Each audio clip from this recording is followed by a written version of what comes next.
Selamat malam, Diaken Budi, Diaken Jeffrey, dan Saudara Michael. Kita akan mulai dengan berdoa. Bapa di sorga, kami datang berterima kasih untuk malam hari ini. Kami kembali diberi kesempatan untuk belajar dari firman-Mu, supaya kami dapat menjadi pemimpin kebaktian yang memuliakan nama-Mu. Kami sadar kami terbatas, Engkau Allah yang tidak terbatas. Kami berdosa, Engkau Allah yang kudus. Berbelas kasihanlah pada kami, ampuni dosa kami, Roh-Mu menaungi kami agar kami dapat belajar semakin hari semakin baik, semakin seperti Tuhan Yesus. Demikianlah doa kami. Kami berdoa juga untuk seluruh anak-Mu di rumah, kiranya Engkau juga yang menjaga mereka semua. Dalam nama Tuhan Yesus, kami berterima kasih dan berdoa. Amin. Kita sudah sampai di halaman 14. Yaitu buku panduan ya, dari pemimpin kebaktian. Ini merupakan bagian kedua sebagai tambahan ya, untuk mengingatkan kita apa yang sudah kita pelajari. Mari kita lihat di poin yang pertama. Jadi kalau kita ditanya worship ya, worship itu kebaktian, bentuk kebaktian kita dan juga stylenya ya, itu disebut sebagai bentuk presbyterian. Nah, kalau kita mau mengartikan ya kata presbyterian, itu dari bahasa Yunani, presbutros. Ya. Presbutros itu artinya penatua. Ya, penatua ya. Nah, penatua itu bisa penatua yang tidak full time ya, atau penatua yang sebagai gembala atau asisten gembala yang biasa dikenal dengan istilah pendeta ya. Itu penatua. Nah, setelah penatua ada diaken ya di gereja yang melayani. Nah, untuk bahasa Inggrisnya itu adalah reform. Kenapa reform? Karena dianggap ya Johannes Calvin ya yang memimpin reformasi gereja di Swiss ya, reform ya.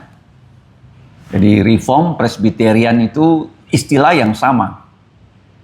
Jadi bentuk pemerintahan gereja itu ada 3. Ingat ya, 3 ya. Yang pertama bentuknya seperti ini. Kongregasi segitiga terbalik. Jadi setiap keputusan itu harus dilakukan melalui voting seluruh anggota gereja. Segitiga terbalik. Ya biasanya gereja-gereja baptis seperti itu. Yang kedua, nah kalau presbyterian menurut saya itu adalah segitiga tapi di atasnya dipotong. Ya, di atasnya dipotong. Ya, seperti trapesium ya. Kenapa dipotong? Nah karena di lapisan ini disebut majelis gereja ya. Majelis gereja terdiri dari diaken ya, diaken. Nah di sini penatua.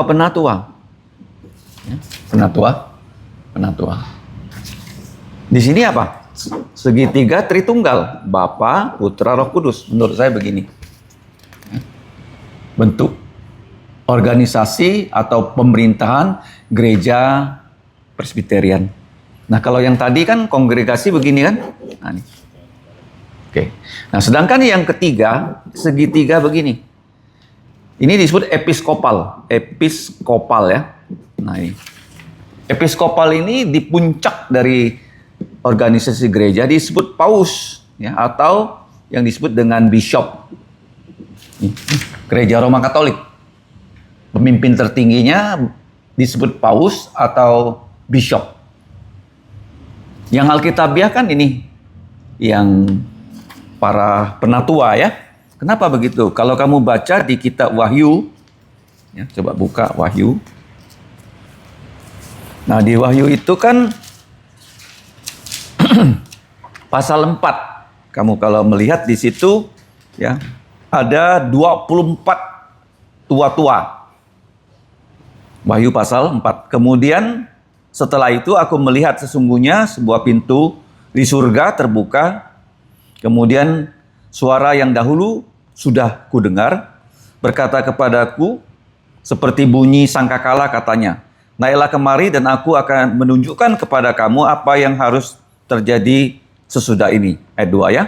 Aku segera, Yohanes, Rasul Yesus Kristus, dikuasai oleh Roh, dan lihatlah sebuah tahta ya, terdiri di sorga, dan di tahta itu duduk ya seorang, dan dia yang duduk di atas tahta itu nampaknya bagaikan permata yaspis dan permata sardis, dan suatu pelangi melingkungi tahta itu, gilang gemilang bagaikan jamrud rupanya. Nah, ayat 4 ya, pasal 4 ayat 4.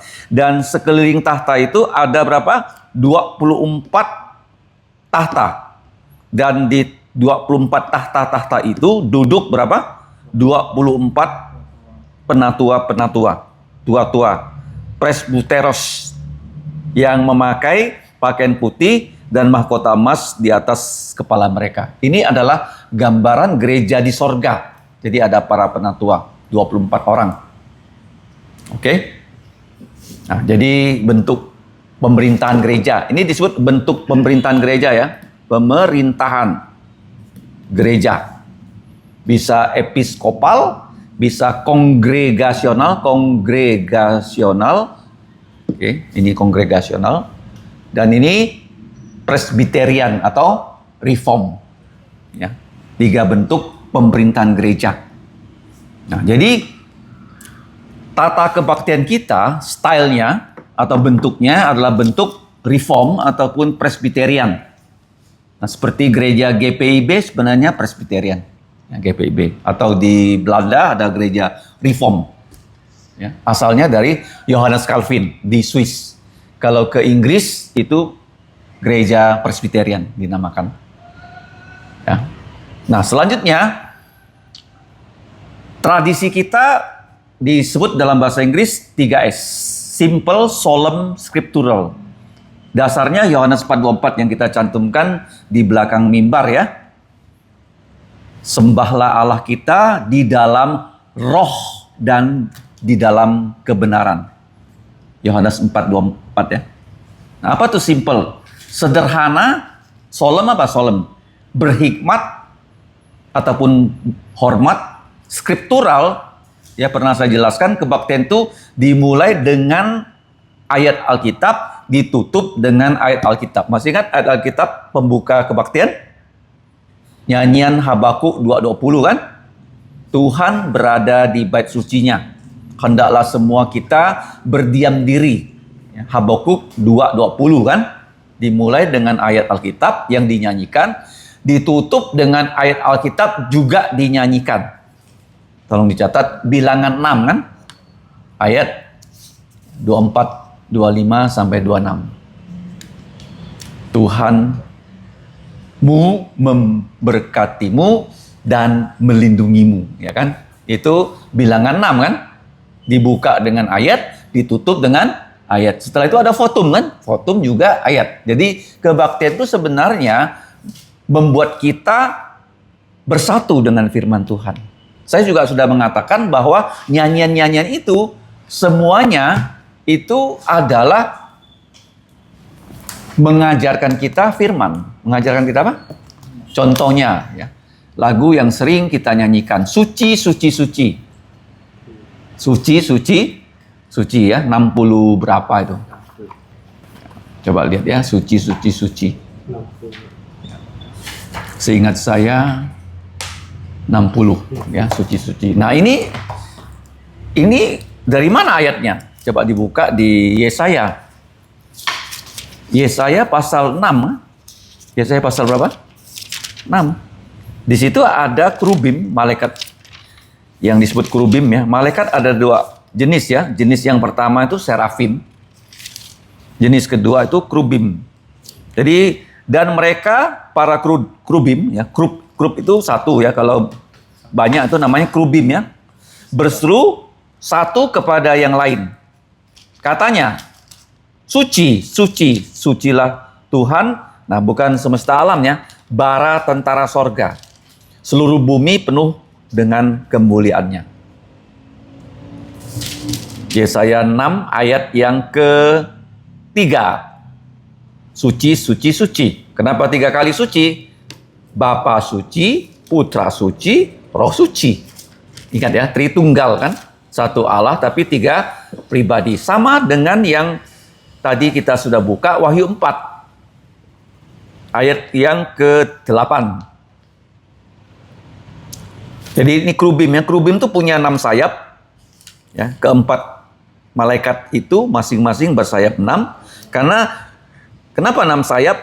2 sayap untuk menutupi muka, 2 sayap menutupi kaki, 2 sayap untuk terbang, dan selalu mereka tidak berhenti-henti berkata siang dan malam, Kudus, kuduslah Tuhan Allah yang Maha Kuasa, yang kekal, dalam bahasa yang lebih lengkap, yang sudah ada, yang ada, dan yang akan datang.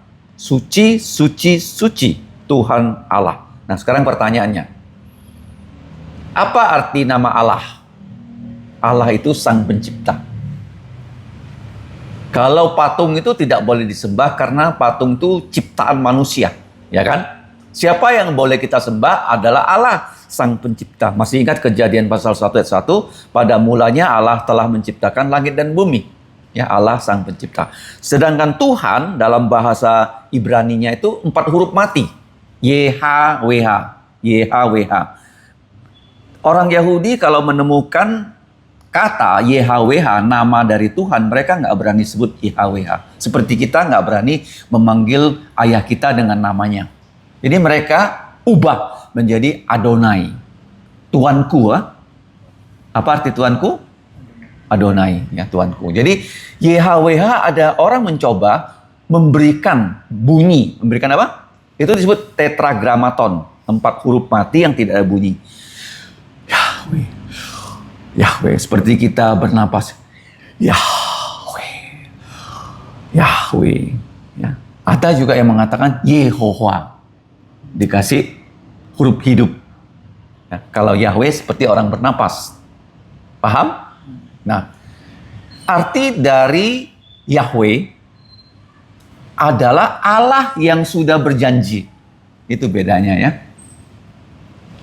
Kalau Elohim Allah, Son, itu dia adalah pencipta. Bapa, Putra, Roh Kudus pencipta. Langit dan bumi dan segala isinya. Kalau Tuhan, Allah yang sudah berjanji. Mana janjinya yang paling penting? 1 Yohanes jijigo. 1 Yohanes, ini seringkali saya ajarkan kepada para murid. 1 Yohanes jijigo. Pasal 2 ayat 25. Mari kita baca sama-sama. Ini kata janji diulang-ulang ya. Diulang 2 kali. Itu dalam tata bahasa disebut koknye apa? Saya makan makanan. Saya baca bacaan. Ya, kata itu dipakai 2 kali. Koknye ya. Koknye. Coba dibaca ayat 25. Dan inilah 1 Yohanes 2 ayat 25. Dan inilah janji yang telah dijanjikannya sendiri kepada kita, yaitu hidup yang kekal. Ingat ya. Ini janji yang paling penting. Karena Alkitab kita namanya Perjanjian Lama dan Perjanjian Baru. Oke. Nah, sekarang mumpung kita sudah di situ, coba buka Yeremia 31:31. Mengapa ya kita punya perjanjian baru? Kalau tidak ada ayat ini, kita tidak bisa percaya ada perjanjian baru. Yeremia 31:31. Tolong dicatat. Kenapa perjanjian lama tidaklah lengkap kalau tanpa perjanjian baru? Karena perjanjian lama ditulis dalam bahasa Ibrani dan Aramik. Kalau perjanjian baru ditulis dalam bahasa Yunani. Bahasa yang sangat berbeda. Mari kita baca 31:31. Yeremia. Sesungguhnya akan datang waktunya, demikianlah firman Tuhan, aku akan mengadakan perjanjian baru dengan kaum Israel dan kaum Yehuda. Kamu lihat kata Tuhan. Kenapa diterjemahkan dengan semua huruf besar? T-U-H-A-N. Karena diterjemahkan dalam bahasa Inggris yang disebut Lord. L-O-R-D. Sebenarnya L-O-R-D itu Tuan. Apa? Bos. Adonai apa? Bos. Kenapa dia disebut bos? Karena dia memberikan kita perintah. Masih ingat ini? Apa? Batik. Ba itu garis, tik, titik. Ya, batik itu perintah. Karena banyak kan perintah kan, hai suami, kasihilah istrimu. Ya kan, perintah kan? Hai istri, tunduklah pada suamimu. Hai ayah, jangan sakiti lubuk jantung anak-anakmu. Karena apa yang menyakitkan lubuk jantung anak-anak? Ada 12. Satu, kalau ada yang namanya favorit, anak emas, anak perak. Ini orang Tionghoa loh. Shen Kim Ban Kim. Itu sebenarnya sudah nggak bagus. Anak laki perempuan ya sama-sama anak kita. Paham? Yang kedua, jangan sampai kamu mentang-mentang anakmu, kamu maki-maki dia. Abuse. Dengan kata-kata. Seenaknya orang tua kan, dengan kata kasar, kasarin anaknya. Nggak boleh. Kemudian jangan sakiti lubuk jantung anakmu. Kamu pikir kamu orang tua, kamu bantai dia dengan tongkat. Mana boleh. Ada dulu keluarga kami. Dia pukul anaknya dengan tongkat, anaknya lari, nggak berani balik. Kan nggak boleh. Ya, kemudian jangan menggunakan kasih untuk menghukum. Oh kamu baik, aku kasih. Kalau nggak baik, aku nggak kasih kamu. Kan nggak bisa begitu. Orang tua tetap kasih pada anak. Begitu banyak tuh. Ya, dalam Efesus pasal 6, bagaimana kita menjadi bapak ibu yang baik. Ya, kalau anak diperintahkan, hormatilah ayahmu dan ibumu supaya lanjut umurmu. Jadi apa? Perintah batik. Kenapa kita panggil dia Tuhan atau Tuan? Karena dia memberikan kita perintah. Nah, kita masuk ke poin kedua ya. Nah, apa yang ada di dalam tata acara kebaktian? Ada 5 ya, bagian yang utama atau esensial ya dalam kebaktian hari Minggu. Yang pertama, tadi saya sudah katakan, firman Tuhan harus dibaca dan dinyanyikan, ya kan? Reading of the word. Yang kedua, dalam tata cara kebaktian, setelah ada pembacaan firman, ada doa ya dan permohonan. Supplication itu permohonan. Yang ketiga, kamu lihat kalau di gereja Protestan, mimbarnya di tengah supaya diberitakan firman Tuhan, ya, preaching of the word. Doa dan permintaan. Supplication itu permintaan, ya, dan permohonan. Singing of the sacred song atau singing of hymn. Nah, ini ada 2 macam ya. Lagu-lagu yang dinyanyikan di gereja ya. Ingat baik-baik ya, gereja kita hanya menyanyikan hymn tradisional. Ini apa? Hymn. Tidak menyanyikan lagu-lagu Kristen kontemporer. Kristen kontemporer. Kenapa? Karena kalau kamu lihat ya, apa bedanya hymn dengan lagu Kristen kontemporer? Lagu-lagu di sini selalu ada 2 orang yang terlibat di dalam penulisannya. Yang pertama yang menulis syair, yang kedua yang menulis melodi. Dan semua lagu-lagu ini itu untuk pelayanan. Kalau zaman sekarang lagu-lagu Kristen kontemporer diciptakan oleh artis, direkam di studio, dijual, dapat duit, populer, jadi lagu gereja. Beda, komersial. Komersial. Paham ya? Nah, contohnya ada satu penulis yang sangat terkenal. Namanya Fanny Crosby. Dia umur 6 tahun karena sakit mata, berobat ke dokter. Dokter salah memberikan obat, matanya jadi buta. Tetapi mamanya tidak menyerah, walaupun matanya buta, diajar membaca tulisan Braille. Sehingga Fanny itu walaupun tidak bisa melihat, dia banyak membaca, sehingga dia sangat pandai dalam berbahasa Inggris. Dan dia sanggup menulis puisi untuk hymn. Lebih dari 5.000 hymn dia tulis. Dia buta loh. Dia banyak menghafal ayat Alkitab dan dia pandai sekali menyusun. Ya, karena dalam hymn itu ada yang namanya musical sentence. Musical sentence, ya. Kalimat-kalimat musik. Beda ya dengan lagu-lagu pop sekarang yang menjadi ciri khas dari lagu-lagu Kristen kontemporer. Paham ya? Ya, mendoyu-doyu dan sebagainya. Nah, Fanny Crosby ini ada satu lagu yang terkenal sekali yang kita ingat ya. Blessed Assurance. Ya, terus Ya, dan satu lagu lagi, percaya dan patuh. Percayalah dan patuh padanya. Itu orang buta loh yang bikin loh. Dia membuat syairnya dan orang lain membuat nadanya. Semua ada sejarahnya tuh. Kenapa lagu itu dibuat? Ya. Kenapa lagu dibuat? Ini ada sejarahnya, namanya hymn story. Ada apa? Ya, seperti misalnya lagu Yesus sahabat sejati. Itu ada seorang, dia mau menikah pertama kali, tunangannya mati. Mau menikah lagi, meninggal lagi. Jadi dia buat satu lagu apa? Yesus sahabat sejati. Jadi semua ada sejarahnya. Tidak seperti sekarang kan, oh saya dapat ilham, saya buat lagu, saya rekam, saya jual. Boom, populer, oh jadi lagu gereja. Beda kan? Makanya kita tidak menyanyikan lagu-lagu Kristen yang kontemporer. Nah, kemarin ada yang lebih menghebohkan di Indonesia. Pencipta lagu kontemporer diminati oleh banyak orang di gereja. Ternyata akhirnya dia bertobat. Dia mengaku waktu dia membuat lagu-lagu itu, dia masih belum bertobat, dia adalah seorang gay. Padahal dia sudah punya istri, dia adalah gay. Dia bersaksi loh. Kamu bayangkan lagu seperti itu menjadi lagu di gereja.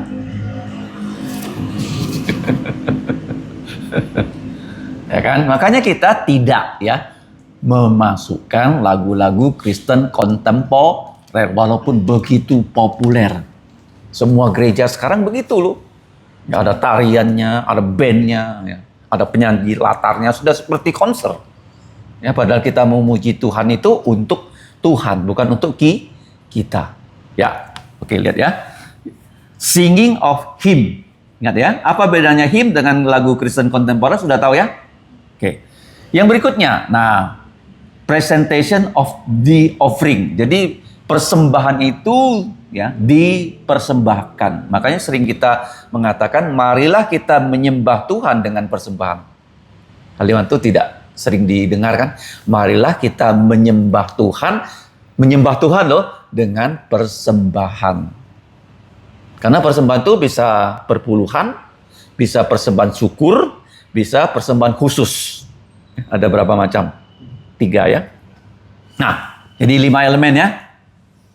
Yang ketiga, dalam kebaktian 1 bulan sekali itu perjamuan Tuhan. Ya, the Lord's Supper. Nah, supper itu sebenarnya setelah dinner ya. Setelah apa? Misalnya kita udah dinner kan, kita ngomong-ngomong gitu. Nah, keluar lagi makanan penutup. Ya, namanya supper. Jadi Yesus dan murid-muridnya sudah makan malam, tapi mereka masih ngomong-ngomong karena Yesus mengajar mereka. Kemudian inilah makanan penutup, namanya supper. Apa? Sudah makan, ya seperti di camp kan. Kita udah makan, terus diajak oleh Diakon Milton pergi ke tempat lain, makan lagi di situ. Namanya supper. Setelah itu tidur. Sebenarnya nggak gitu sehat ya.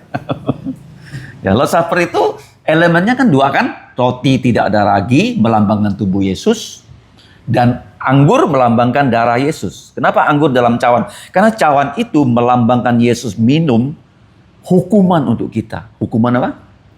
Ya, hukuman yang harusnya menimpa kita dihukumkan pada Yesus. Cawan murka Allah dia minum.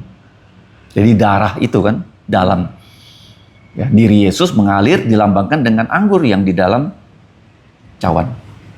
Jadi pandangan perjamuan kudus juga ada 3. Ada berapa? 3. Yang pertama, ya. Yang pertama, orang tuh mengatakan simbol. Nggak ada apa-apanya, hanya simbol. Salah ya. Walaupun itu simbol, tapi punya berkat rohani. Ingat ya. Simbol punya berkat rohani. Ya bukan hanya simbol. Ya, tapi punya berkat rohani. Nah kemudian ada 4 ya, bukan 3.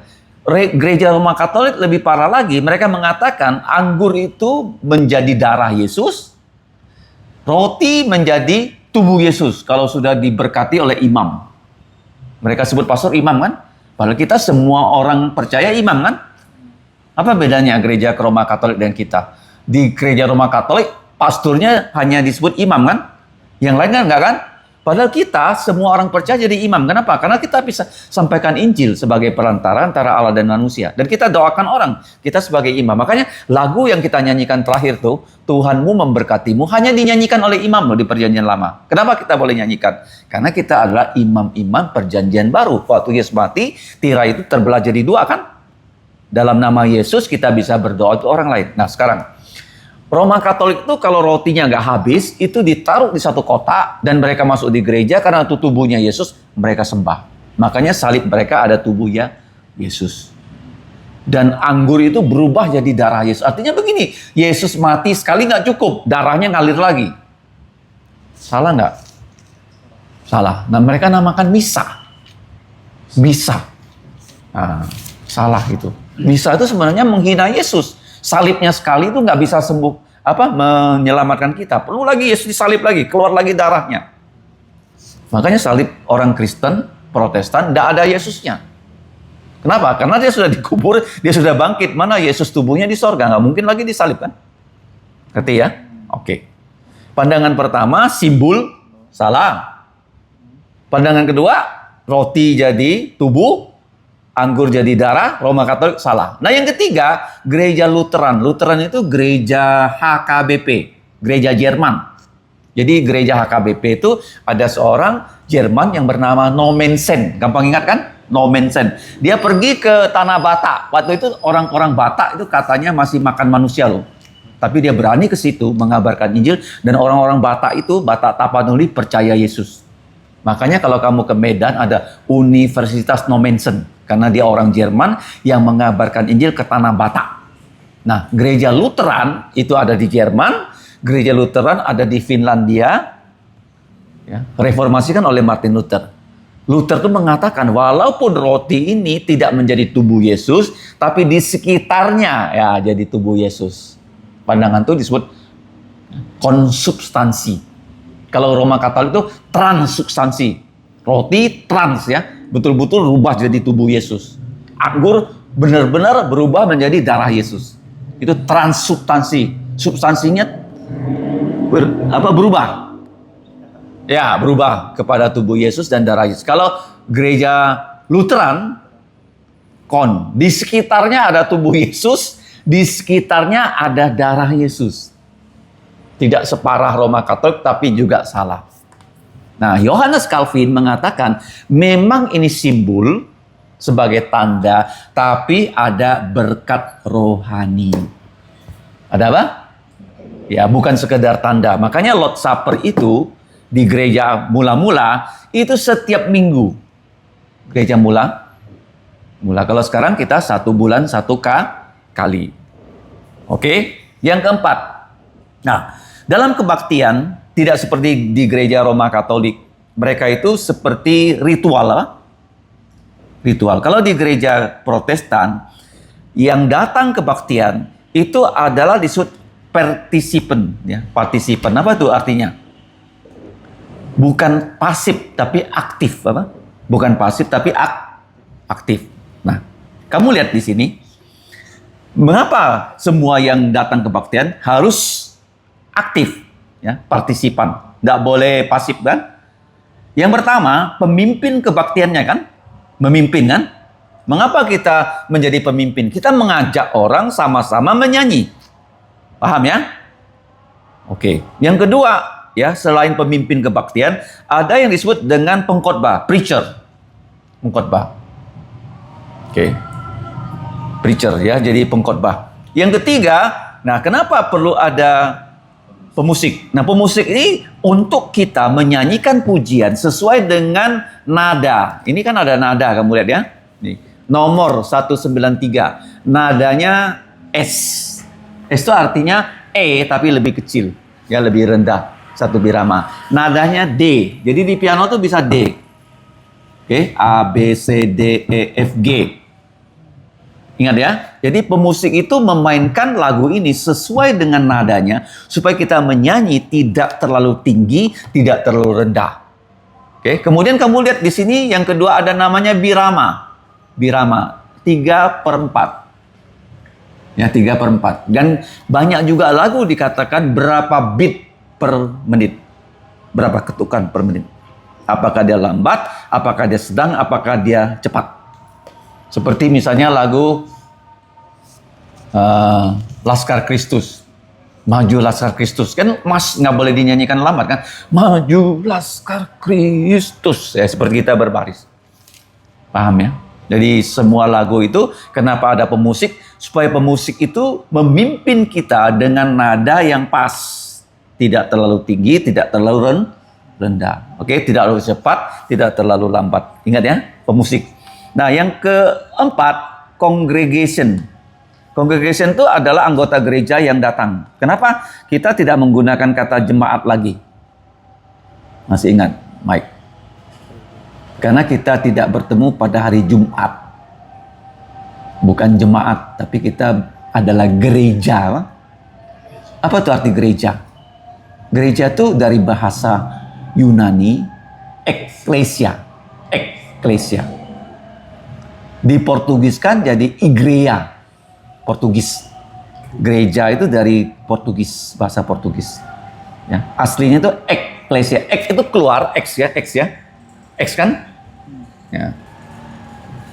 Eklesia itu dipanggil keluar dari dosa.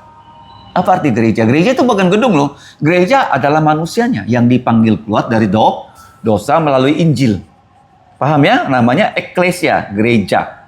Makanya kita tidak pakai namanya jemaat. Ya, tapi gereja yang dipanggil keluar dari dosa. Yang kedua, dipanggil keluar dari dosa untuk bertemu ya. Kebaktian itu bertemu ya. Meeting ya. Rapat ya. Kalau bahasa Indonesianya rapat. Kalau bahasa Inggrisnya meeting. Kita bertemu seperti sekarang ini, meeting. Ya, meeting. Oke. Nah, kemudian yang berikutnya ya bukan hanya anggota gereja yang datang dari besar sampai kecil. Yang kelima itu penyambut tamu sekaligus merangkap sebagai penerima persembahan. Itu disebut minggu yang lalu apa? Masih ingat nggak? Aser. Apa? Bahasa Inggrisnya apa? Aser. Jadi aser itu biasanya mereka pakai baju putih dan berdasi. Ya. Kita lihat kata aser. Ya, penyambut tamu sekaligus merangkap yang menerima persembahan. Namanya apa? Aser ya. Oke. Nah, lanjut ya. Oke. Nah, sekarang apa syaratnya menjadi pemimpin kebaktian, pengkhotbah, pemusik, anggota gereja, dan penyambut tamu sekaligus perangkap penerima persembahan? Kuncinya samanya satu, harus lahir baru, must be born again. Ya, sungguh-sungguh sudah percaya Yesus. Itu pertama ya. Yang kedua, nah harus kerohaniannya dewasa. Apa yang bisa buat rohani kita dewasa? Kita harus semakin paham firman. Semakin apa? Semakin paham firman. Firman itu harus kita baca setiap hari, kita pelajari. Dan firman ini ya sampai selama-lamanya kita pelajari, nggak pernah tamat. Kenapa? Karena firman ini tidak terbatas. Ya, tidak seperti ilmu, kita belajar, kita bisa tamat. Kalau firman, pelajarannya tidak pernah tamat. Ya, karena kita belajar tentang Tuhan. Tuhan tidak terbatas. Mana mungkin kita selesai belajar tentang Tuhan. Oke. Yang berikutnya bukan hanya dewasa rohani, yang berikutnya haruslah orang percaya yang berdedikasi. Apa dedikasi? Rela berkorban. Ya, seperti malam ini kalian datang tentunya mengorbankan waktu. Kalian datang berkebaktian doa, mengorbankan waktu. Ya, datang melayani, mengorbankan waktu dan tenaga. Jadi poin yang keempat ya. Poin yang kelima, nah ini penting nih. Kita bekerja sebagai sebuah tim. Ya. Tuhan Yesus punya 12 murid, Tuhan Yesus punya 70 murid. Ini yang penting sekali ya, bukan kita pemain tunggal. Oke, semua harus memberikan yang terbaik. Semua harus apa? Memberikan yang terbaik. Jadi masing-masing yang sudah ditunjuk bertugas harus mempersiapkan diri secara rohani. Bagaimana cara mempersiapkan diri? Banyak berdoa, banyak membaca firman, dan rehearsing. Apa tuh rehearsing? Re itu ulang, hear itu dengar ulang, ataupun disebut gladi resik. Gladi resik. Misalnya kita dapat tugas ya untuk memimpin, ini sudah disusun, nah kita coba ya gladi resikkan. Gladi resikkan. Ya, seperti pernikahan kan nggak mungkin ya kita langsung adakan kebaktian pernikahan. Pasti ada satu kali gladi resik. Nah, kebaktian juga begini ya, kalau kamu diberi tugas ya memimpin kebaktian di KMT, nanti ya harus ada gladi resiknya. Sudah disusun ya, harus berdoa, datang awal. Ya, saya punya satu kawan, dia sebenarnya biasa-biasa saja orangnya, tapi dia sangat bertanggung jawab. Pada saat dia disuruh berkhotbah di chapel sekolah Alkitab loh, bukan kebaktian loh. Dia setengah jam sebelum dia berkhotbah, dia datang ke chapel. Dia terus di situ berdoa, mempersiapkan diri. Ya, sehingga waktu dia menyampaikan firman Tuhan, jadi Tuhan yang menggugah ya para pendengar. Ingat ya, Tuhan menggugah pendengar sehingga pendengarnya itu bisa bertobat ataupun berubah. Ya, bukan pengkhotbahnya yang hebat, tapi Roh Tuhan yang bekerja. Nah, karena ini kerjasama kelompok, ya, kerjasama kelompok. Jadi setiap yang bertugas harus siap. Kemudian harus ada koordinasi, kan? Ada apa? Ya, koordinasi. Nah, sebenarnya koordinasi ini adalah satu kata yang sudah saya bakukan ya dalam manajemen pelayanan. Ini ya. Ini kode pos kan? Ya, apa tuh postcode? Yang pertama P ya, planning dan prayer, ya kan? Planning dan, kalau kamu mau planning, kamu harus punya kertas, kamu harus punya pen, kertas dan pen ya, buku dan pen ya. Nah, O, apa nih O? Organizing. Ya, organizing ini kita membagi tugas. Siapa yang melakukan tugas A, tugas B, tugas C. Organizing. Makanya organisasi kan ada bagannya kan, ketuanya siapa, sekretaris, bendahara kan, anggota. Ya, seksi apa, organizing. S, nah S ini staff.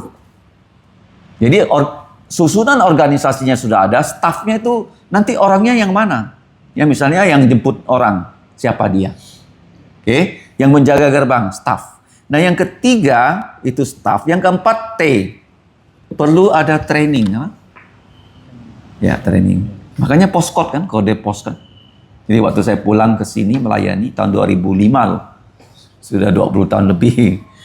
CODE, apa COD? C ini koordinasi. Nggak mungkin ya kita kalau melayani secara kelompok tidak ada koordinasi. Walaupun kita training di Turgos kan sudah ada grup WhatsApp-nya. Nah, yang berikutnya optimasi. Optimasi ini kita tidak bisa mencapai yang namanya maksimal. Seperti kalau kita buat roti, kita beli 1 kilo tepung, setengah kilo gula, nggak semuanya kepakai kan? Ada sisa kan? Seperti kita buat ya meja, kan ada yang dipotong kan? Ada bahan baku, ada bahan penolong, terus ada apa? Sisa kan? Nah, kita nggak bisa maksimal. Nggak bisa kita beli semuanya kepakai. Namanya optimasi. Nah, yang berikutnya jangan lupa dokumentasi. Penting ya, makanya ini dokumentasi. Sudah tahun 1984 disiapkan Dr. To. Artinya 42 tahun lalu kan. Ya, diulangilah 1996. Kamu bayangkan ya. Nah, ini dokumentasi ya. Terus yang terakhir apa? Evaluasi. Kita harus apa itu evaluasi? Membandingkan rencana dengan hasil. Hasil dibagi rencana, kalau hasilnya 100, rencananya 100, berarti 100. Hasil dibanding dengan rencana. Ya, dalam perusahaan itu namanya budgeting, menyusun anggaran. Jadi tahun ini anggarannya naik. Supaya apa? Keuntungannya naik. Gereja juga begitu kan? Ya, jangan sampai gereja tuh mundur, tapi harus ada pertambahan ya dari Tuhan. Oke? Nah, ini manajemen di gereja ya. Postcode ya. Nah, jangan lupa ada Doa yang pertama ya. Nah, sekarang selanjutnya. Koordinasi itu kata kunci ya dalam kode POS. 6. Pemimpin kebaktian, worship leader ataupun chairman, dia memainkan, ini disebut he ya, karena di gereja kita yang memimpin kebaktian itu selalu laki-laki. Selalu apa? Laki-laki, tidak ada perempuan. Dia laki-laki memainkan peran yang vital, ya, yang vital, yang penting. Ya, karena dia akan menentukan ya, suasana kebaktian seperti apa. Dia yang memimpin kebaktian. Nah, yang penting di sini kita lihat ada kata diligent, rajin, rajin bersiap diri, dan rajin gladi resik di mana? Di rumah. Harus lewat banyak doa, lubuk jantung yang siap. Nah, semua ini adalah bagian yang absolut. Absolut itu apa? Harus ada ya. Harus apa? Nah, harus ada. Nggak boleh nggak ada. Nah, di sini untuk pemimpin kebaktian ya, pemimpin liturgos ya sudah disebut ada 8 poin apa? Ya, 8 poin ya. Ya, sampai malah sampai kalau kita lihat di sini ya, ada 10 hal ya. Sampai poin yang ke C. Ya, H itu 8, I itu 9, J itu 10. Ada ya, aser ya, penyambut tamu ya, sama dengan penerima persembahan. Mari kita lihat satu persatu. Chairman ya, pemimpin kebaktian, dia harus melakukan perencanaan ya, karena dia harus ya memilih lagu-lagu kan. Ya, itu pemimpin misalnya di sini ya acara kebaktian ya, KMT, dan harus dilakukan secara seksama dan hati-hati dan secara detail. Nah, apa yang perlu diingat ya untuk pemimpin kebaktian yang memilih lagu? Judul khotbahnya apa? Satu ya, judul khotbahnya apa ya? Kalau judul khotbahnya salib, kita pilih lagu yang ada tentang salib. Kemudian yang kedua, apakah ya pada saat itu kebaktian Perjamuan Kudus? Lagunya pasti lagu Perjamuan Kudus kan? Sebelum Perjamuan Kudus kan? Nah, apakah Hari Anak? Oke? Apakah Hari Ibu? Ya, harus kita ingat. Penting ya, kita tahu prinsip ini. Yang kedua, nah, memilih hymn, ya kita sebut hymn ya, itu sangat penting. Nah, hymn itu terdiri dari yang pertama, hymn pembuka. Nah, hymn pembuka itu biasanya dari bagian awal sini. Dari apa? Ya, bagian awal. Ya. Seperti mengajak anggota gereja untuk masuk dalam kebaktian. Seperti ini kan? Ini, bagian awal. Masyurkan rajamu, umatnya pujilah, nobatkanlah raja. Semua ini mengajak ya semua yang datang ke kebaktian untuk berkebaktian, untuk menyembah Tuhan. Ya, itu lagu pembukaan ya. Nah, kemudian yang kedua, lagu kedua, nah itu persiapan untuk ini. Bacaan bertanggapan. Ya kan? Bacaan apa? Bertanggapan. Karena lagu pertama pembukaan, lagu kedua setelah kita nyanyikan ada bacaan bertanggapan. Nah, kemudian yang berikutnya, lagu ketiga, biasanya persembahan atau sebelum doa penggembalaan. Oke. Terus lagu yang berikutnya sebelum khotbah, sesudah khotbah, itu lagu penutup. Ya, lagu penutup itu biasanya mengajak anggota gereja waktu sudah pulang dari kebaktian tetap setia dengan firman Tuhan, atau disebut dengan lagu pengutusan. Apa? Pengutusan. Ya. Ya, lagu-lagu yang dipilih seperti itu ya, urut-urutannya. Nah, sekarang menyanyikan hymn, kita lihat di sini, harus membuat rohani kita ya bagaimana? Bersemangat. Ya, jangan sampai ya lagu-lagu yang kita pilih tak cocok ya dengan temanya, sehingga ya, tidak namanya apa? Sesuai ya. Nah, kemudian minggu lalu sudah saya jelaskan, Martin Luther pernah berkata apa? Music is next to theology. Jadi musik itu adalah bagian penting ya untuk ya membawa kita ingat akan firman Tuhan. Oke. Bagian C ya. Jadi him itu sebagai alat bantu kita menyembah Tuhan dan mengagungkan Tuhan, magnify the Lord. Ya, bagian C ya, mengagungkan Tuhan. Jadi pemimpin kebaktian, nah ini kata yang sering diulang, harus selalu melakukan gladi resik. Kemudian kalau dia memimpin, kata-katanya harus dia dengar dengan jelas. Ya, jangan sampai di mimbar itu kata-katanya bisik-bisik. Ya, betul-betul nanti kita akan melatih diri, nanti kalian bisa punya tugas mengajar sekolah minggu ya, supaya suaranya jadi ya. Nah, seperti guru kalau sudah mengajar tuh biasanya suaranya itu terbentuk apa? Seperti orang gym kan. Nggak mungkin ya orang nggak main gym ya ototnya bisa jadi. Suara juga begitu. Semakin dilatih, gimana melatih ya? Mengajar sekolah minggu. Nanti kita akan cari waktu. Ya, saya akan kasih tahu bagaimana mengajar sekolah minggu. Nanti punya tugas mengajar sekolah minggu. Biasanya kalau sudah jadi guru, suaranya bagus. Ya biasa, karena sudah dilatih ya. Nah, kemudian yang berikutnya, ya kamu lihat di situ, lead clearly. Ya, kata-kata harus jelas ya. Mari kita menyanyi nomor 201. Judulnya ini ya, harus jelas ya. Seperti apa? Pemimpin upacara. Makanya saya katakan berada di mimbar itu ya, harus tidak kalah dengan presiden. Oke, harus dengan tegak. Loudly, apa loudly?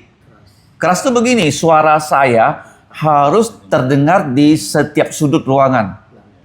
Ya, lantang. Ya, bukan teriak tadi ya, tapi suaranya menjangkau setiap sudut. Makanya kamu lihat ya, konser rock gitu ya, itu sampai ratusan ribu watt loh alat soundnya tuh. Ya. Begitu keras ya. Namanya access all area lah. Nah, karena yang nonton tuh puluhan ribu. Nah, di gereja juga ya harus orang yang di pojok. Makanya di speaker di gereja kita kan ada 4. Kan? Ya, supaya yang di belakang pun ya suaranya bisa kedengaran ya, loud. Nah, kemudian yang berikutnya tempo ya. Setiap lagu ada temponya. Ada yang cepat, ada yang lambat, tapi jangan menyanyi dengan terburu-buru. Dengan apa? Kadang-kadang orang terburu-buru. 4 ayat dia potong jadi 3 ayat. 3 ayat dia potong jadi 2. Sebenarnya nggak gitu signifikan. Yang 1 ayat tuh paling ya setengah menit. Kamu mau potong setengah menit gak kebaktian kan gak ada gunanya. Padahal lagu itu kan kalau 3 ayat dia sudah pilih 3 ayat. Kalau dinyanyikan 2 ayat nggak lengkap. Nggak apa? Nah, ingat baik-baik loh, pemimpin tuh jangan sampai menyunat. Jangan menyunat ya lagu yang sudah. Ya memang dia pikir udah mau cepat habis ya. Ini lagunya 3 ayat. Kita nyanyi 1 ayat ya ada doa. Nggak boleh, karena lagu itu kalau tidak dinyanyikan lengkap artinya tak sampai. Tak apa? Ngerti ya? Jangan mau conpianina. Tahu kan? Nah. contoh. Ya, contohin mana ya contoh. Ya. Kalau orang biasa sebut itu shortcut. Potong jalur. Ya, tahu-tahu nanti malah jalan buntu ya. Nggak boleh ya. Nah, jadi jangan rush, jangan terburu-buru. Kemudian juga jangan apa? Dragging lagu yang harusnya cepat dinyanyikan lambat. Ya, ini dulu kita sering seperti itu, sekarang sudah berubah banyak ya. Jadi kamu lihat di sini, ini tergantung dengan pemimpin kebaktian dan pemusik. Ya, mereka harus punya mood yang sama, punya kecepatan yang sama, pace itu kecepatannya untuk memimpin semua anggota gereja. D, pembacaan firman. Ingat ya, harus dibaca dulu.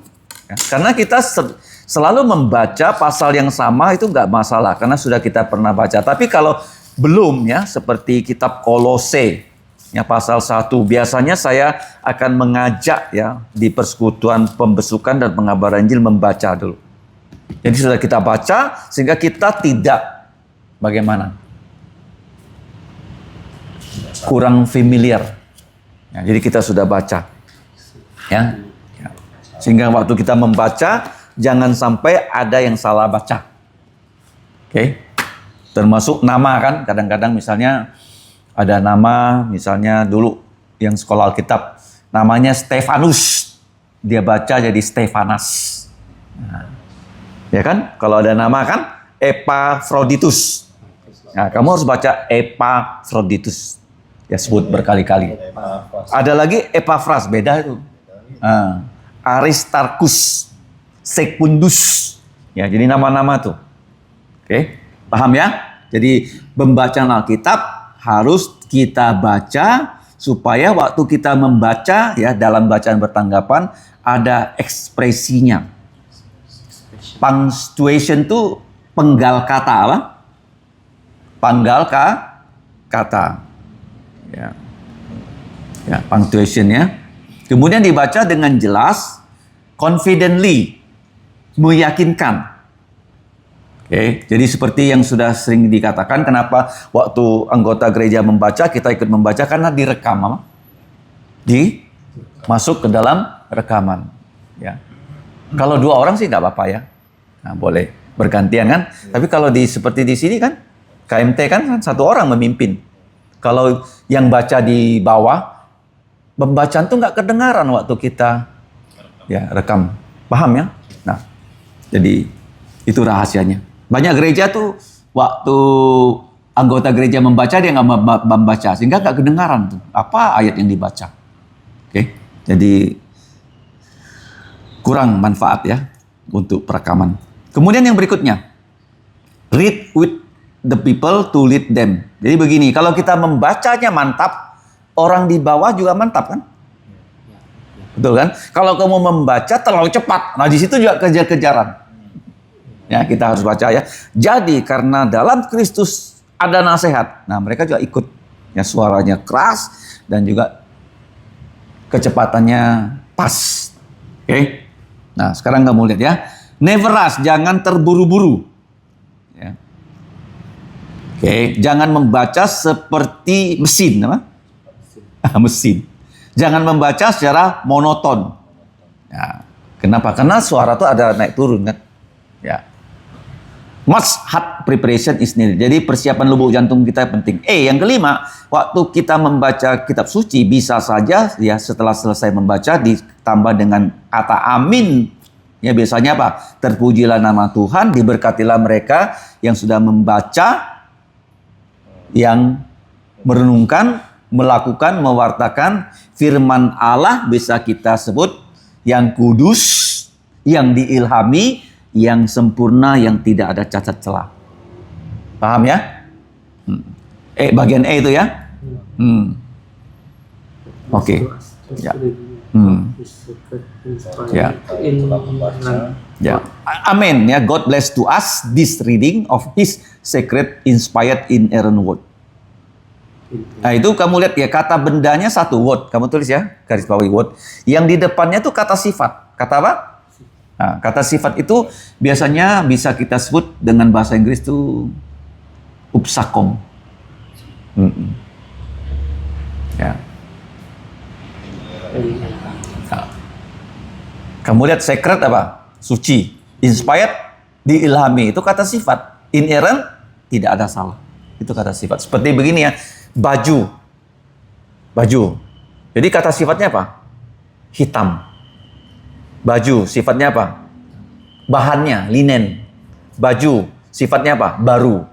Jadi kata bendanya hanya satu, tapi kata sifat menerangkan kata benda. Paham ya? Rambut, kata sifatnya apa? Keriting. Rambut, lurus. Rambut, hitam. Rambut, putih. Putih itu kata sifat. Kata bendanya, rambut. Tuhan, sifatnya apa? Kudus. Tuhan, kekal. Tuhan, itu kasih, sifat. Jadi kata benda diterangkan dengan kata sifat. Nah, kalau kata kerja diterangkan dengan kata keterangan, adverb. Kata apa? Saya bernyanyi dengan merdu. Saya berlari dengan cepat. Kata kerja diterangkan dengan kata keterangan. Kata benda diterangkan dengan kata-kata sifat. Jadi penting ya kita belajar bahasa ya supaya kita lebih paham ya kenapa begitu. Ya, jadi di sini firman Allah yang sempurna, yang diilhami dan yang kudus. Ya kan? Tapi bahasa Inggrisnya sacred, inspired, inerrant. Ya, cara menerangkannya bisa bahan dari apa? Asal negara, telepon Cina. Artinya telepon dari Cina kan? Oke, bahannya apa? Telepon plastik. Plastik itu kata sifat. Ngerti ya? Bisa dari asal negara atau telepon. Bagus. Bagus itu opini. Makanya opsakom. Coba ditulis ya. Ini profesor Inggris. Dulu pernah saya ajarkan. Opsakom. Opsakom. Ya, ini tulisnya. Opini. Ya. Telepon. Mantap. Kan opini kan? Kamu bilang mantap. Belum tentu mantap kan? Shape. Bulat. Shape. C-O-M. C itu apa? Color. Warna. O apa? Origin. Dari mana asalnya? M. Material. Opsakom apa? Opsakom apa? Opini. Shape. Terus C-O-M. Color. O. Origin. Dari Cina. M apa? Material. Dibuat dari apa? Ya, opsakom. Jadi kata sifat menerangkan kata benda. Makanya di sini ada firman Tuhan yang tidak ada salah, inerrant, firman Tuhan yang diinspirasi, firman Tuhan yang kudus. Itu semua kata-kata sifat. Menerangkan kata bendanya adalah firman. Paham ya? Jadi penerang kata benda adalah kata sifat, penerang kata kerja adalah kata keterangan. Oke, lanjut ya. Jelas ini ya. Yang keenam, hindarilah membuat komentar. Ya, banyak sekali itu kebaktian-kebaktian gereja karismatik tuh. Pemimpinnya tuh seperti MC. Terlalu banyak ngomong. Kita to the point. Ya, misalnya lagu, judulnya kamu boleh sebut atau kamu boleh baca ya. Ya, syairnya sepintas. Ya, supaya orang punya waktu membuka. Ya, tapi nggak boleh kamu komentari. Nanti kamu baca tuh ayat, kamu jelaskan seperti khotbah pendek. Tugas kamu bukan khotbah. Kamu bayangkan kan, misalnya upacara negara, pemimpin upacaranya kan, dia banyak ngomong kan, padahal pemimpin upacara yang memberikan wejangan kan itu inspektur upacara kan. Nah, sudah ada tugasnya. Oke? Paham ya? Jangan buat ya khotbah pendek, disebut dengan don't preach ya. Semonets itu khotbah pendek.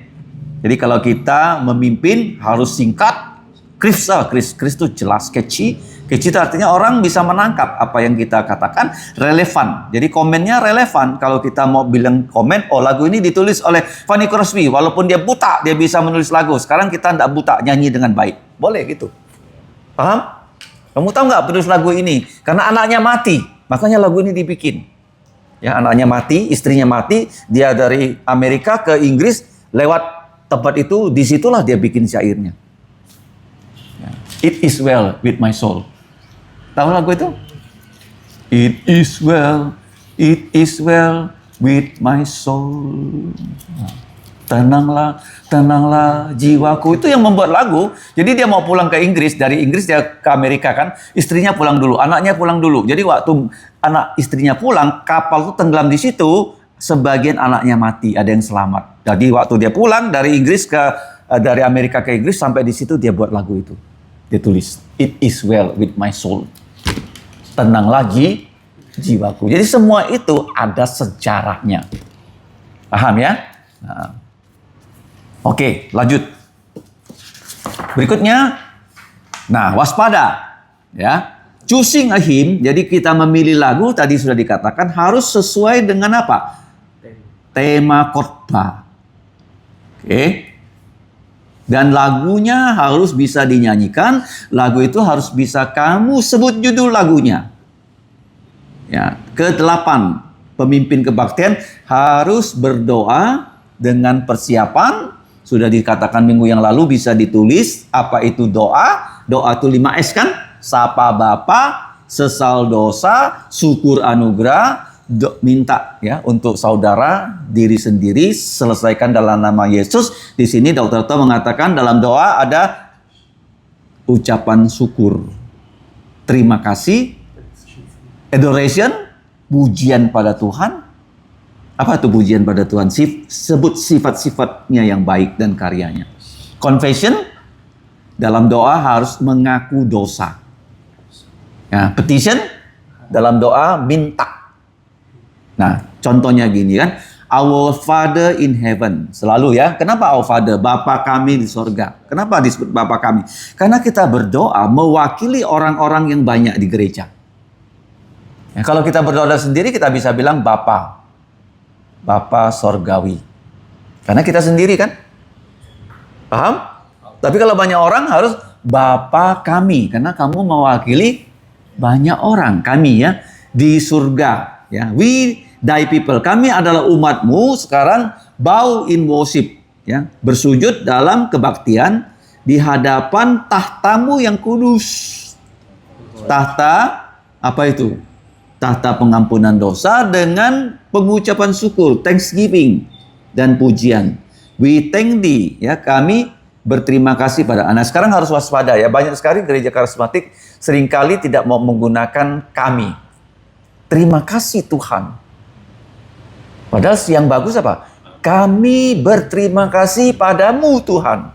Lebih jelas daripada terima kasih Tuhan. Disunat apa?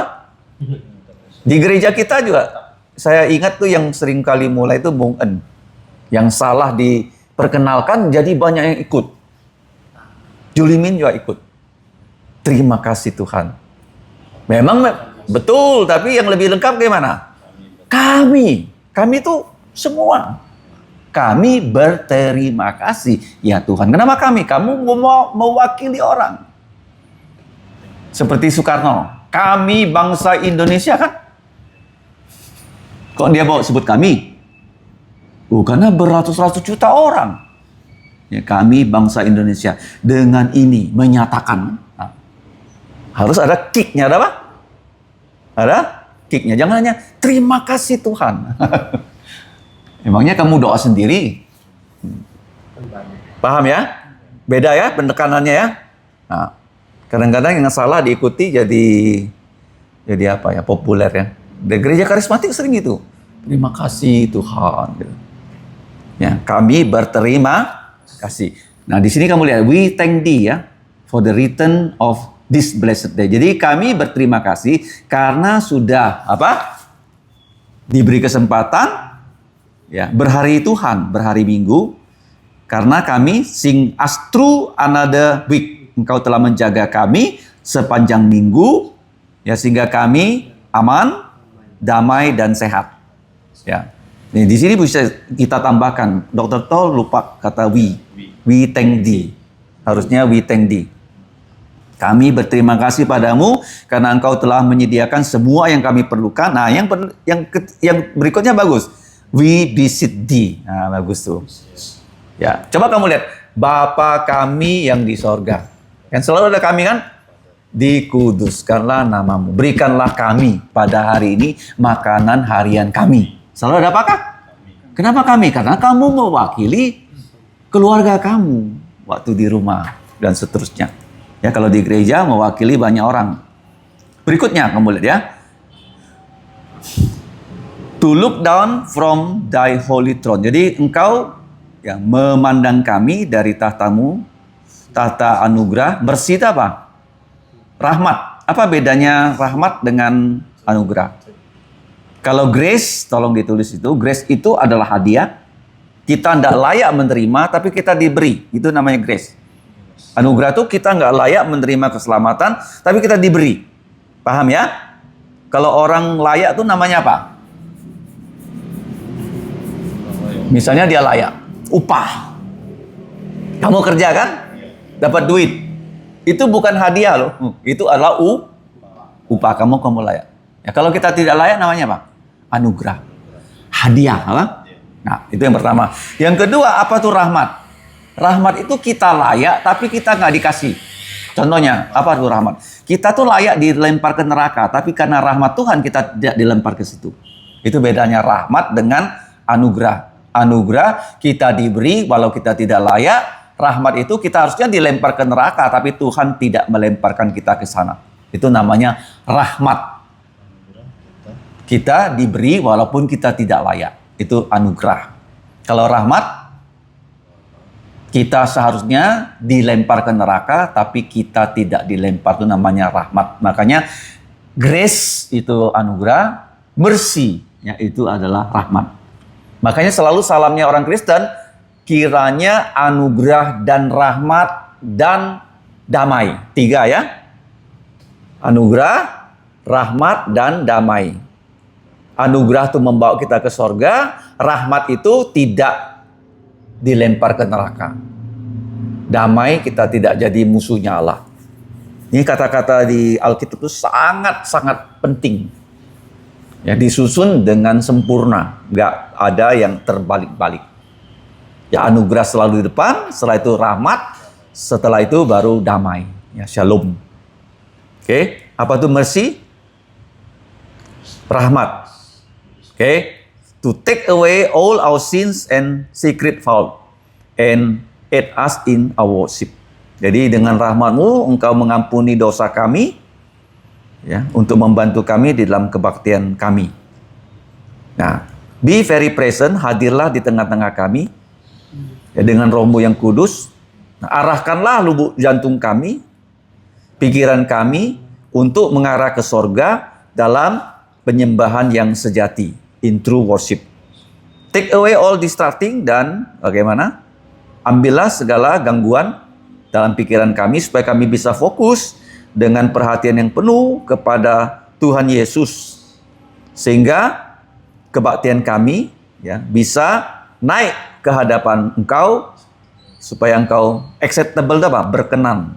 Ya, berkenan. Acceptable itu berkenan. Kalau bahasa akanya apa?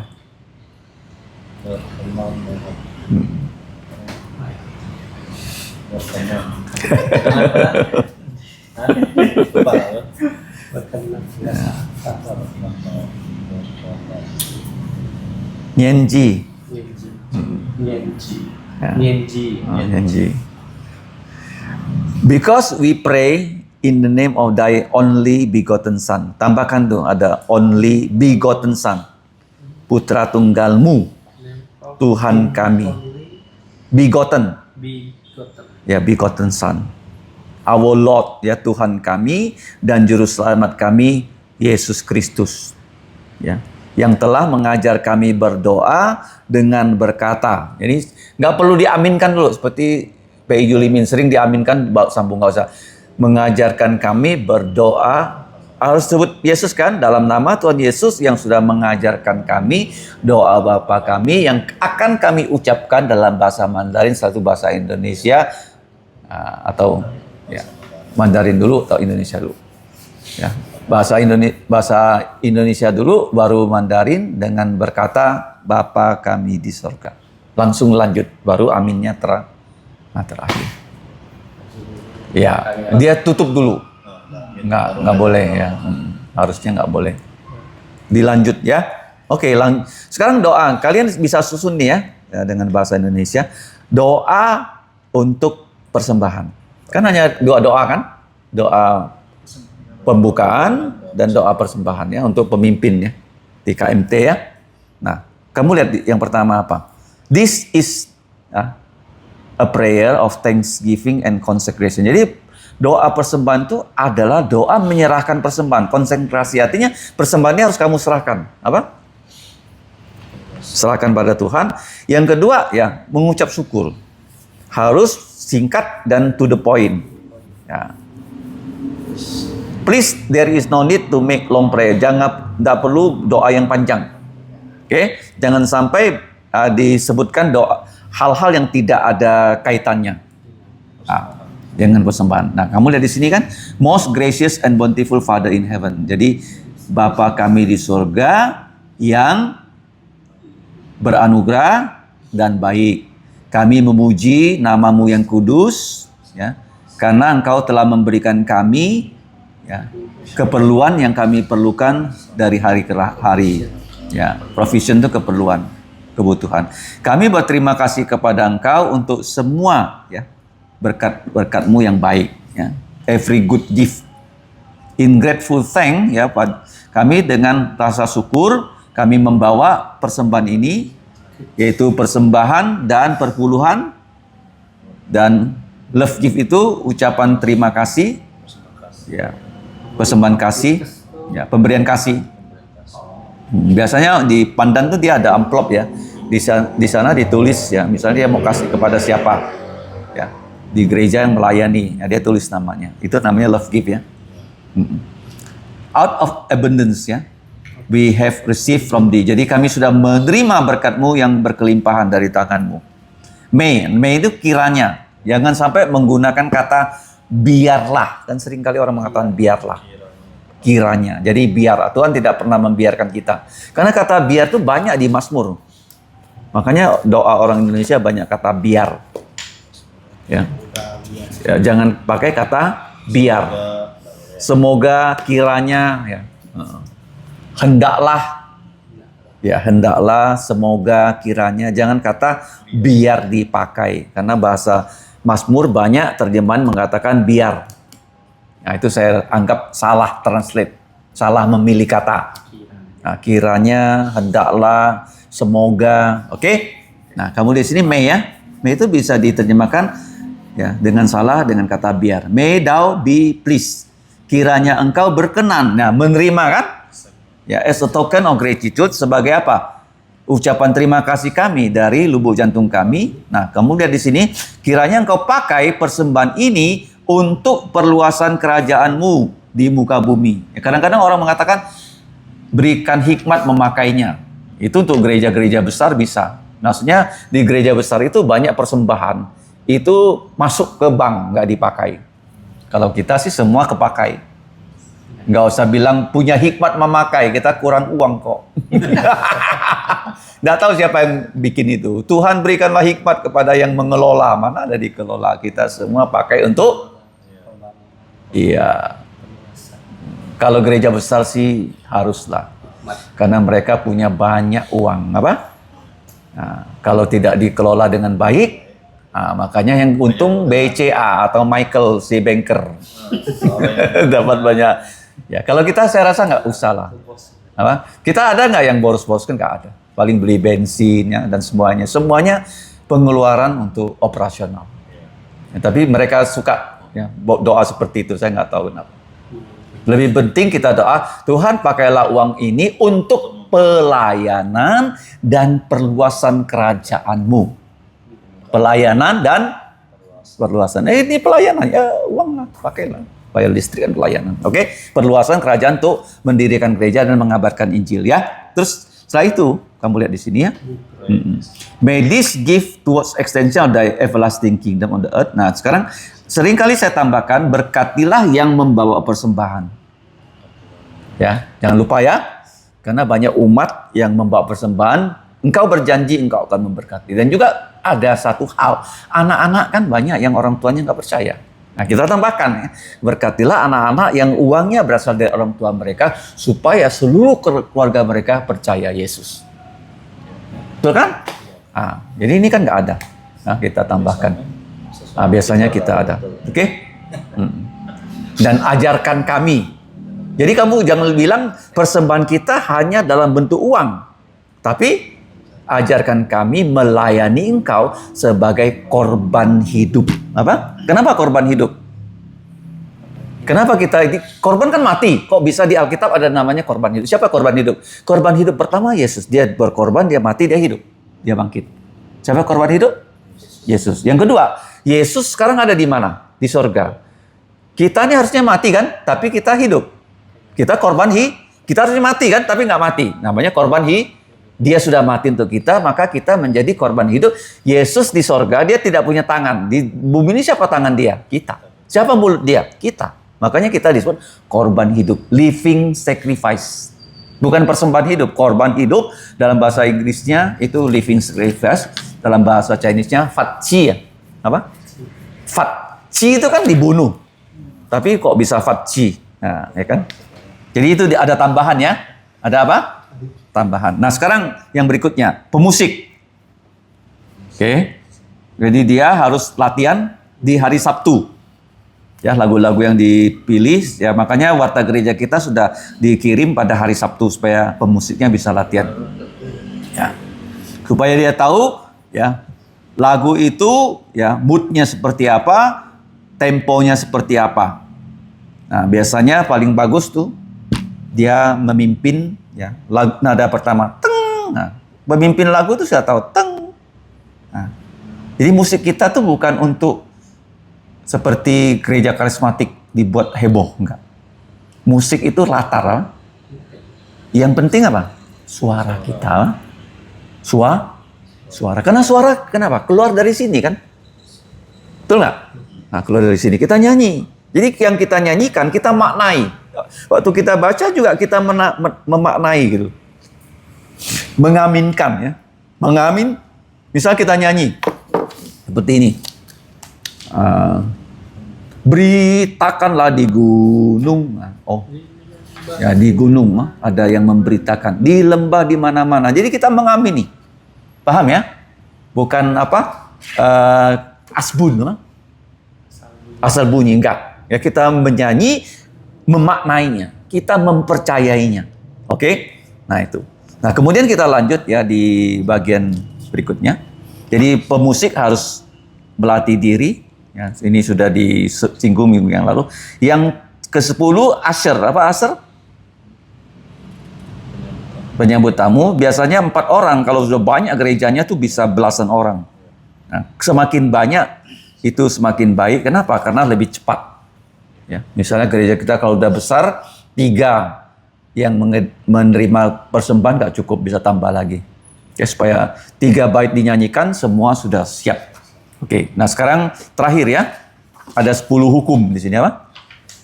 Ya, how can we have a truly blessed service? Bagaimana kita punya kebaktian yang betul-betul memuliakan Tuhan, atau kebaktian yang memuliakan Tuhan dan memberkati ya kita yang berkebaktian. Yang pertama, as mentioned, everyone must come with heart. Jadi setiap kita ya, bukan hanya pemimpin, semua anggota gereja harus mempersiapkan lubuk jantung ya, untuk kebaktian, kemudian mengharapkan berkat Tuhan. Jadi kalau kita datang di kebaktian, pasti kita mendapatkan berkat rohani. Yang berikutnya, kita harus atentif dengan penuh perhatian. Ya. Atentif.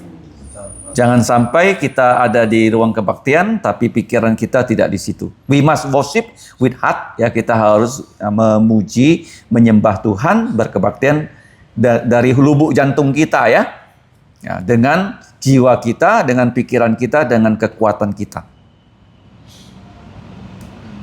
Jadi kita tidak mau kita salah menyanyi, salah membaca dan sebagainya. Kita mau dengan sempurna. Yang kedua, kita perlu Roh Kudus. Kalau tidak ada Roh Kudus, kebaktian kita itu tidak bisa kudus dan tidak bisa bermakna. Jadi di sini pemimpin kebaktian dan pengkhotbah itu memainkan peranan yang penting. Yang ketiga, setiap anggota gereja, penyembah-penyembah harus datang awal. Awal ya. Setelah datang awal, dia berdoa di tempat duduknya masing-masing.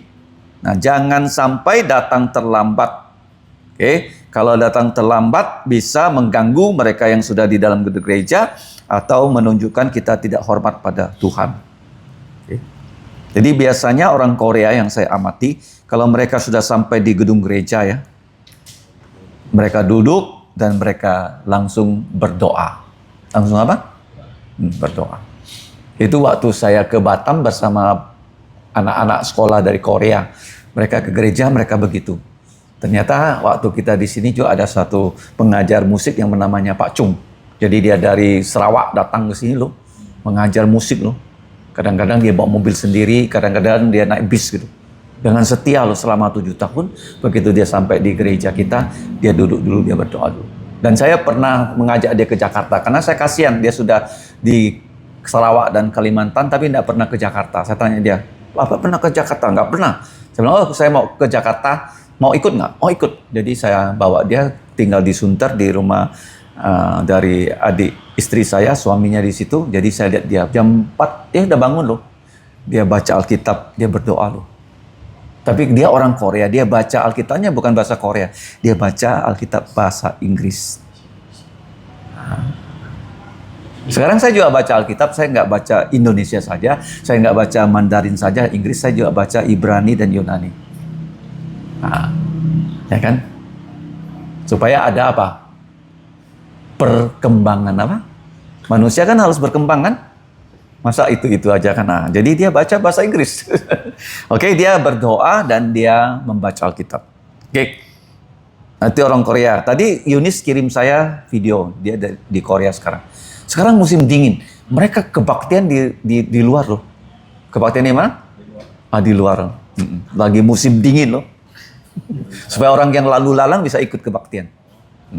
Korea itu tak sampai 50% Kristennya. Kalau lebih 50% mereka sudah ganti benderanya. Benderanya sekarang apa? Kan lambang apa? Yin Yang. Karena Budanya banyak. Tapi Kristennya sangat-sangat banyak lah. Kemana-mana kamu pergi, kamu bisa lihat gereja di Korea. Korea Selatan. Ya. Tapi tidak bisa mencapai di atas 50. Ya, belum. Benderanya belum. Ya, kalau di atas 50 mereka. Ya. Mereka sekarang diberkati Tuhan sekali karena Korea itu mengirim banyak misionari. Dulu Amerika dan Inggris, Eropa kan ngirim kan. Nah sekarang Korea banyak sekali. Oke, lanjut ya. Nah 4, kita menyembah Tuhan dalam roh dan kebenaran. Kenapa roh? Roh itu kita sudah lahir baru ya. Kalau orang belum lahir baru nggak bisa menyembah Tuhan. Ya, dalam kebenaran sesuai dengan firman. Ingat ya, kebaktian dimulai dengan firman, dilanjut dengan firman, diakhiri juga dengan firman. Artinya ini kan, firman ini adalah Allah. Allah kan tidak nampak. Di mana kamu tahu Allah? Di sini. Gimana? Nah, oke. Nah, berikutnya. Tidak boleh ya yang namanya acara-acara yang bersifat formalitas. Nggak boleh. Nggak boleh juga ya bersifat tampil. Kan banyak sekali ya, mari kita tampil di gereja. Nggak ada tampil ya. Kita bukan nampil, tapi kita bersaksi ya. Nah, persembahan. Kalau orang bilang tampil, itu tampil kan untuk hebat. Enggak. Ya, nggak bisa disebut kata tampil ya di gereja ya. Oke. Seperti yang banyak kita dengar di gereja-gereja. Nggak bisa. Kemudian ya, tak boleh juga ya yang bersifat pengulangan secara mekanis. Jadi harus hidup ya. Nah, kalau ada kesalahan itu bisa sangat fatal ya, deadly error. Oke. Nah, sekarang di gereja kalau sudah banyak yang bisa mimpin, sebenarnya sebelum kebaktian itu bisa disiapkan 10 menit. Orang diajak dulu ya untuk menyanyi di dalam gereja. Nah, karena sekarang kita terbatas, banyak yang jemput. Kalau sudah ada banyak orang, dia bisa memimpin orang di gereja menyanyi dulu beberapa lagu sebelum kebaktian dimulai. Oke? Itu seperti di dalam acara sport itu pemanasan. Ya kan? Ya, perlu pemanasan dulu. Nggak langsung orang datang langsung terjun main ya, nggak mungkin ya. Di sepak bola itu dia harus beberapa menit dulu Gereja juga begitu ya. Sebelum kebaktian dimulai, jadi yang sudah datang dulu ya dipimpinnya nyanyi. Oke, dulu pernah ya. Dulu pernah, tapi sekarang kan selalu saya lakukan. Ya. Oke. Kita doa nanti kita bisa lanjutkan lagi yang seperti itu. Oke, yang keenam. Nah, kenapa lagu pertama The Lord is in His Holy Temple? Itu ayat dari mana? Tuhan berada di bait sucinya. Habakuk 2:20 dimulai dengan firman, dilanjut dengan firman, nyanyian juga apa? Nyanyian ini adalah firman yang ditulis ya, sebagai kesaksian. Oke. Kemudian ditutup dengan firman. Doa berkat juga firmannya. Oke. Kemudian Tuhanmu memberkatimu dan melindungimu juga firman dari Bilangan 6. Nah, kemudian doa Bapa kami harus kita ucapkan dengan seksama. Kenapa? Kenapa begitu? Karena doa Bapa kami itu diajar oleh Yesus. Kalau kita mengucapkannya bukan seperti burung beo. Jadi kita berdoa hanya ngomong aja, tapi nggak keluar dari lubuk jantung. Ya, itu hanya asbun. Nggak boleh kan? Bapa kami di sorga, harus dihayati. Dikuduskanlah namamu. Datanglah kerajaanmu. Kemudian bukan jadilah kehendakmu, tapi dilaksanakanlah kehendakmu. Karena kehendak Tuhan sudah ada. Rencana Tuhan sudah ada. Kita melaksanakannya. Artinya rencanamu dilaksanakan. Kalau kata dilaksanakan, ada keterangannya. Keterangannya apa? Oleh kami. Apa? Misalnya saya buku ini dipotong dengan gergaji. Ya kan? Nah, kemudian buku ini dipotong oleh Saudara Michael. Karena kan? Orang diselamatkan, bukan orang selamat loh. Nah, makanya kamu lihat terjemahan Indonesia salah di dalam Kisah Rasul 16:31. Sudah kita ganti. Ya, karena pasif. Kita ini pasif. Kita ini orang mati dihidupkan Tuhan. Kita nggak punya peran sama sekali. Kisah Rasul 16:31, coba baca. Terjemahan Indonesianya salah. Sudah kita ganti. 16:31. Coba baca. Jawab mereka, percayalah kepada Tuhan Yesus Kristus dan engkau akan selamat. Nah, bukan akan selamat lah. akan diselamatkan. Akan diselamatkan. Ya. Thou will be saved. Akan diselamatkan oleh Yesus. Engkau dan seisi rumahmu akan diselamatkan. Kalau Chinese-nya betul, Tet Kiwa. Tet dapat keselamatan. Tet Kiwa. Bukan akan selamat. Kalau akan selamat artinya bisa rancu. Oh, aku selamat karena saya yang melakukan syariat agama. Kita enggak loh, kita bukan melakukan syariat agama untuk diselamatkan. Yesus yang melakukan untuk kita. Selesai. Semuanya dari Yesus ya. Kita ini pasif. Allah yang aktif. Seperti orang misalnya dia mau tenggelam. Orang datang, dia diselamatkan oleh penyelamat. Kamu sakit, kamu diselamatkan oleh dokter. Nah, kamu nggak punya peran. Makanya nih ya, kita harus waspada ya. Jadi doa Bapa kami dilaksanakanlah kehendakmu. Kalau kita lakukan ya dengan bagaimana? Ya, tanpa ekspresi, nggak boleh juga. Jangan sampai terburu-buru. Ya, tapi harus dengan ya ucapan yang jelas dan ya, tempo yang pas. Ya, ingat kalau doa Bapa kami itu kita ucapkan dengan bagus, dengan lengkap, dengan sempurna, itu doa yang diajarkan Yesus, pasti dia senang. Ya. Ingat ya, doa Bapa kami kita doakan di bumi. Nanti di sorga nggak ada lagi doa selengkap itu. Kenapa?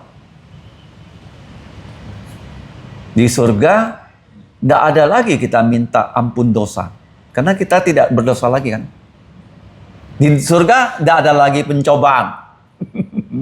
Ya kan, hilang kan? Hanya di bumi. Ha?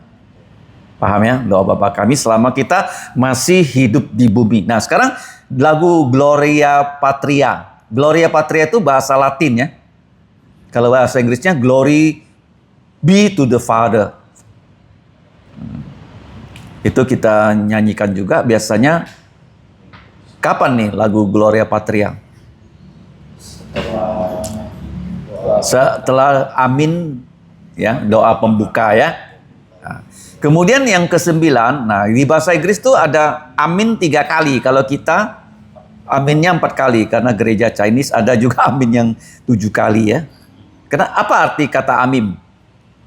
We affirm all this with all our heart. Artinya kami sungguh-sungguh percaya. Amin itu artinya ya Tuhan kami percaya. Kalau kurang percaya, ya Tuhan, tolonglah kami yang masih kurang percaya. Itu amin ya.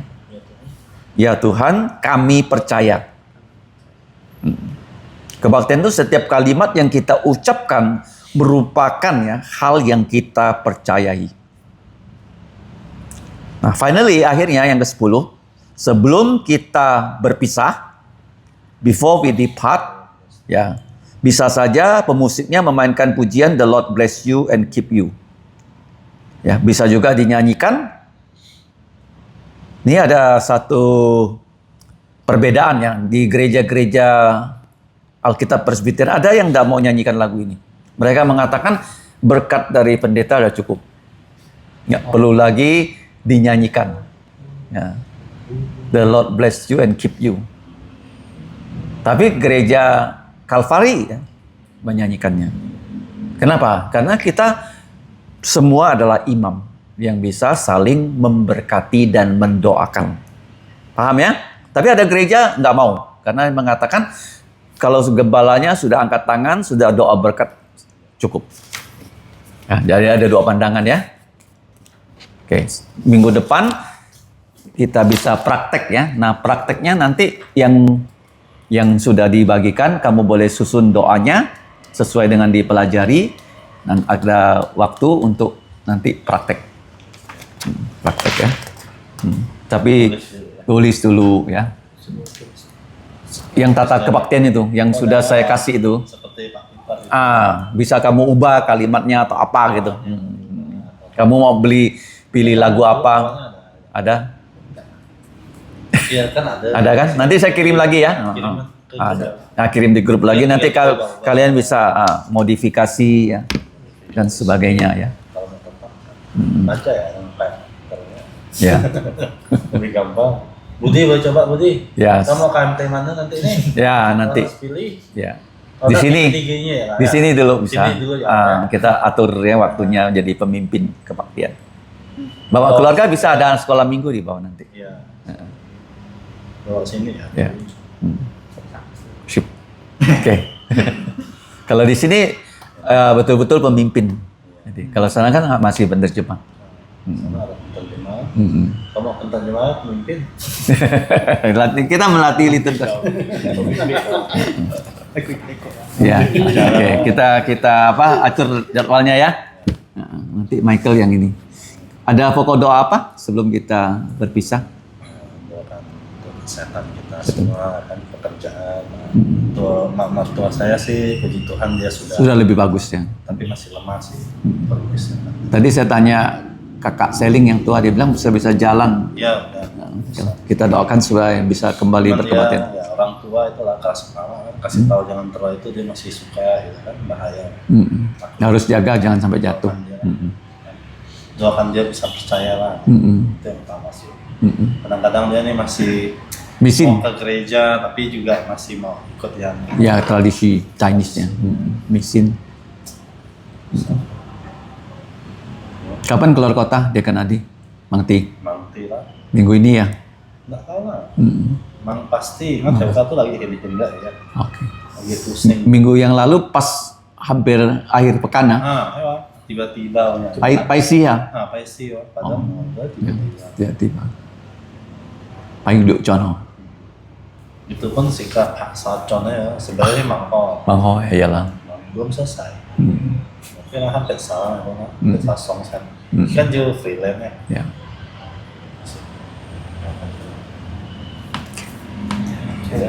Kalau ada pelayanan yang akan dihadapi dalam bulan ini Ya. seperti SAL dan Sal dan remaja. Camp Remaja.